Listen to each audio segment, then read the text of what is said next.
Hello everyone, কেমন আছো তোমরা সবাই? আশা করছি তোমরা সবাই খুব ভালো আছো আর আমিও খুব ভালো আছি। এই বছর জন্মাষ্টমীটা কিভাবে পালন করলাম সেটাই আজকে আমি তোমাদের সাথে শেয়ার করব। তাহলে চলো বেশি কথা না বলে আজকের ভিডিওটা শুরু করি। আশা করি আজকের ভিডিওটা তোমাদের খুব ভালো লাগবে। আজকের ভিডিওটা যদি তোমাদের খুব ভালো লাগে তাহলে অবশ্যই আমার চ্যানেলটি সাবস্ক্রাইব করো আর আমার এই ভিডিওটিতে একটি করে লাইক করে দিও আর মিষ্টি একটা কমেন্টস করে দিও। আমার মা যেহেতু আজকে বাড়িতেই ছিল, তো আজকে সকালবেলা সেই সব আশিপাশি কাজ আমার তো কিছু করতেই লাগেনি, মা করেই দিয়েছে। তো আমি ঘুম থেকে উঠে পাপানকে ওদিকে খাইয়ে দাইয়ে ওর সকালবেলা যেসব কাজবাজ থাকে সেগুলো কমপ্লিট করে এখন আমি চলে এসেছি দুপুরে রান্নাবান্না করতে। না না, আমি খাবো না। আমি তো যেহেতু আজকে গোপাল পুজো দেবো, তো বললামই যে আজকের ব্লগটা তো জন্মাষ্টমীর ব্লগ, ওর জন্য আমি তো উপোসই থাকবো। আমার হাজবেন্ড বা আমার মা এরা তো আর উপোস থাকবে না, তো ওদের জন্যই রান্নাবান্নাটা করছি। আর অবশ্যই আজকে তো বাড়িতে নিরামিষ, তাই খুব সাধারণ একটা রান্নাবান্না করবো। একটু আলু পটল দিয়ে একটু তরকারি করব আর গিয়ে তেঁতোর ডাল করব, ব্যাস। আজকে রান্নাবান্না করছি ঠিকই, কিন্তু শরীরটা না খুব একটা জুত নেই। প্রচণ্ড শরীর খারাপ ছিল আমার। সত্যি বলতে লোকে শুনলে কি বলবে না বলবে, ওর জন্য মাঝে মাঝে না লজ্জাতে ঠিক বলতেও পারি না। কিন্তু আমি না উপোস করতে পারি না, আমার প্রচণ্ড শরীর খারাপ করে উপোস করলে। এমনিতেই আমার একটু প্রেশার লো হয়ে যায় যে কোনো কিছু হলে, বা একটু টেনশন করলে বা খুব রোদে বেরোলে বা একবেলা না খেলেই না আমার প্রেশার প্রচণ্ড লো হয়ে যায়। তো ওর জন্য আমি এমনি খুব একটা জার্নিও করতে পারি না এই প্রেশার লো এর কারণে। তো আমি খুব একটা হ্যাপাও নিই না যে কোনো বিষয় নিয়ে। আর এই তার মধ্যে এরকম সারাদিন না খেয়ে থাকলে না প্রচণ্ডই কষ্ট হয়। তো ওর জন্যই আজকের দিনটা আমার না পুরো মাটি হয়ে গেছে। মানে যে মন থেকে যে একটা আনন্দ, আজকের দিনে সেই আনন্দটাই আমি উপভোগ করতে পারলাম না। আগের বছরে জন্মাষ্টমীর ভিডিওটা যারা দেখেছেন তারা তো জানবেনই যে আমি তো আগের বছর খেয়ে দিয়েই বলতে গেলে পুজোটা দিয়েছিলাম। কারণ পাপার সেই সময় খুব ছোট ছিল, আর পাপারের সেই সময় যেহেতু পুজোর আগের দিন রাত্রেবেলা অত বড় একটা অঘটন ঘটে গেছিলো। তো ওর জন্য আমরা তো ভাবতেই পারিনি যে পুজোটা হবে। তো আমি না খেয়ে নিয়েছিলাম। পরে তো দেখলাম সব কিছু গোপালের ইচ্ছেতে সব কিছুই ম্যানেজ হয়ে গেছে কিভাবে। ওই যে বলে না, ঠাকুরের ইচ্ছে থাকলে কিভাবে কোথা থেকে কি হবে সেটা বলা যায় না। তো এই বছর মনে হয় গোপালেরও খুব একটা ইচ্ছে ছিল না। আর সত্যি বলতে আশেপাশের যে অবস্থা তাতে মন মানসিকতা জানি না কাদের কী, কিন্তু আমার তো খুব একটা ভালো নেই। আমার তো আমার পাপানের ভবিষ্যৎ নিয়ে বা এখনকার যে ছোটোখাটো বাচ্চা কাচ্চা রয়েছে তাদের ভবিষ্যৎ নিয়ে আমার খুব টেনশন। আর আমি তো এইসব জিনিস একটু বেশি ভেবে বসি, তো আমার তো মাথায় আরও প্রচণ্ড পরিমাণে হেডেক হয়ে যায়। যাই হোক, ওইসব দিকে যাবো না। আমি বলতে গেলে প্রচণ্ড আমি ঘুরিয়ে পেঁচিয়ে বলবো, কারণ আমি অত ভালো বুঝিয়ে বলতে পারবো না কথাগুলো। যাই হোক, ওইদিকে তো আমার আলু পটলের তরকারিটা অনেকটা হয়ে এসছে, এবার ফুটে গেলেই নামিয়ে দেবো। আর এখানটা এখন বসাচ্ছি মটর ডাল, একটু সিটিটা দিয়ে নেবো। একটু বললামই তো যে একটু তেঁতোর ডাল করবো। আর তারপরেও আজকে আমার মা বাড়িতে থাকলেও না সকালবেলা উঠে যেটুকখানি যা টুকিটাকি কাজবাজ করেও দিয়েছে, কিন্তু তারপরেই মার চলে আসে প্রচণ্ড পরিমাণে জ্বর। তো মা তো এই সময়ও পড়ে পড়ে শুধু ঘুমাচ্ছে, মা চোখই খুলতে পারছে না। প্রচণ্ড ঘুমের ঘাটতি না, অনেক ভোরবেলা ওঠে। তো ওর জন্য আরও বেশি হেডেক হয়ে গেছিলো আমার। নয়তো আমার মা যদি পুরো সুস্থ থাকতো এত কোনো চাপেরই বিষয় হতো না। আমি মাঝে মাঝে না ভাবি কিভাবে আমার মা যে একা হাতে সব দিক সামলে নেয়। সত্যি কথা, আমি নিজেও এখন মা হয়েছি, কিন্তু তবুও এখনও অবধি আমি আমার মায়ের উপরেই বেশি নির্ভর করি। যেটা জানি যে অবশ্যই এটা একদম ভুল, কারোর উপর এত নির্ভর হতে নেই। অবশ্য বিয়ের পরে তো এই অভ্যেসটা খুবই বাজে, কিন্তু কি করব আর, আমার এই অভ্যেসটা মনে হয় না আর যাবে।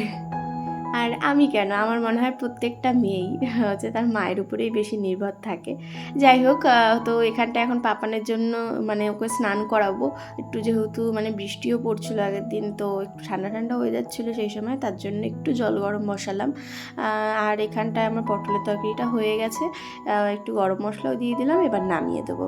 আর ওই পাশে পটলের তরকারিটা তো হয়েই যাচ্ছে, আর এই পাশে এখন বসিয়ে দিচ্ছি মটর ডালটা। তো তো এইদিকে হচ্ছে ডালটা বসাতে বসাতে আমার জলটাও গরম হয়ে গেছে, এখন পাপান হচ্ছে স্নান করবে, জলটা দিয়ে দেবো। আর হচ্ছে আজকে ও হচ্ছে ওর বাবা এই একটু আগেই এসেছে কচুয়া থেকে। ওর বাবা আগের দিন যেহেতু কচুয়া গেছিলো, প্রত্যেক বছরই যায়, আগের বছর বা আমি বিয়ের পর থেকে দেখছি ও প্রথম দিন যায়, কিন্তু এইবার দ্বিতীয় দিন গেছে। আর এইবার না পুরো পায়ে হেঁটে গেছে, সত্যি ওর না প্রচণ্ড কষ্ট গেছে। ওদের টিমে যারা যারা ছিল প্রত্যেকের পা ফুলে ঢোল হয়ে গেছে। আমি তো ভাবলেই কি ভয় লাগে, বাবা অত দূর হেঁটে হেঁটে, সত্যি আমার পক্ষে কখনো সম্ভব না। আর আসার সময় ওর বাবা ওর জন্য নিয়ে এসেছে এই ব্যাট ওগুলো। আর আমার পাপান ব্যাট বল খেলতে খুব ভালোবাসে, তো ওদেরকে তো দুপুরবেলা মা হচ্ছে ওকে খেতে দিয়েছে, মা কোনো রকমভাবে একটু খেয়েছে, খেয়ে দিয়ে মা ওরা ওদের মতো নিয়ে করছে। আর আমি এখন বসে পড়েছি আমার গোপালের জন্য হচ্ছে গিয়ে সব রকমের রান্নাবান্না করতে। আজকে তো বললামই সকাল থেকেই মনটা ভীষণ খারাপ ছিল, তার মধ্যে ওর বাবারও আসতে দেরি হচ্ছিলো। অন্যান্যবার যেহেতু গাড়ি নিয়ে যায়, কিন্তু এইবার যেহেতু পায়ে হেঁটে গেছে আর ফোন তো নিয়ে যায় না, তো এত টেনশন হচ্ছিলো যে এত দেরি হচ্ছে কেন, ওই নিয়েও একটু হেডেকে পড়ে গেছিলাম। তো সকাল থেকে মানে সব মিলিয়ে খুব বাজে একটা দিন গেছে আমার। তো এখন এই যে আমি আমার গোপালের জন্য মালপোয়া ভাজছি, আর আজকে মালপোয়াগুলো দারুণ হয়েছে, দারুণ। প্রত্যেকটা মালপোয়া বেশ ফুলে একদম টোপা টোপা হয়ে গেছে। আর হচ্ছে যেইটুকখানি মানে করেছি আজকে গোপালের জন্য, গোপালের পছন্দ হয়েছে সেটা তো আমি বুঝতেই পেরেছি। শুধু মিষ্টিটা একটু কম হয়েছে, অবশ্য সবার কাছে মিষ্টি কমই হবে। আর আমি মানে প্রসাদটা যখন পরে টেস্ট করেছি, আমার কাছে তো ঠিকই ছিল, যেহেতু আমি মিষ্টি খুব একটা পছন্দও করি না, আমি মিষ্টিটা যেহেতু একটু কমই খাই। আর এই পাশে এখন হচ্ছে নারকেলটা পাক দিয়ে নিচ্ছি, এটা দিয়ে হবে গোপালের জন্য নাড়ু। আর এই হচ্ছে এই মালপোয়াগুলো এত ভালোভাবে ফুলছিল না, মানে দেখে একটা এত ভালো লাগছিল আমার। কারণ কোনো কিছু করলে না, যদি রান্নাবান্নাটা যদি খারাপ হয় না, সত্যিই মনটা খুব খারাপ হয়ে যায়। আর হচ্ছে এই তো একদম টোপা টোপা করে ফুলে যাচ্ছে। আর এই হচ্ছে মালপোয়ার ব্যাটার, তারপরে নারকেলের যে নাড়ু, এগুলো সব কিন্তু আমার শাশুড়ি মাই তৈরি করে দিয়েছে, আমি শুধু বসে বসে হচ্ছে এগুলো ভাজছি বা পাক দিয়ে নিচ্ছি। কারণ আমি মালপোয়ার ব্যাটারও তৈরি করতে পারি না, আর আমি ওই কখনো নাড়ু করিও নি, আমি ওর জন্যই পারি না। মানে দেখিয়ে দিলে পারবো না যে তা না, পারবো, কিন্তু করিনি তো একটু ভয় ভয় কাজ করে যে কেমন হবে না হবে। আজকের দিনে না আমার দুটো জিনিস বড্ড মনে পড়ে আগের বছরের কথা, যে আমার পাপানের কী পরিস্থিতিটাই না হয়েছিল, আর হচ্ছে জন্মাষ্টমীটা আমি কত সুন্দর করে করতে পেরেছিলাম। আমি তো মন থেকে পুরোপুরি মানে স্যাটিসফাই ছিলাম, যে আমার মন থেকে মানে আমি যেইটুকখানি চেয়েছিলাম সব কিছুই হয়েছে। তো আজকে সেই দিনটা খুব মিস করছি, আজকে যদি একটু সেরকম এনার্জি নিয়ে অতটা ভালোভাবে যদি করতে পারতাম।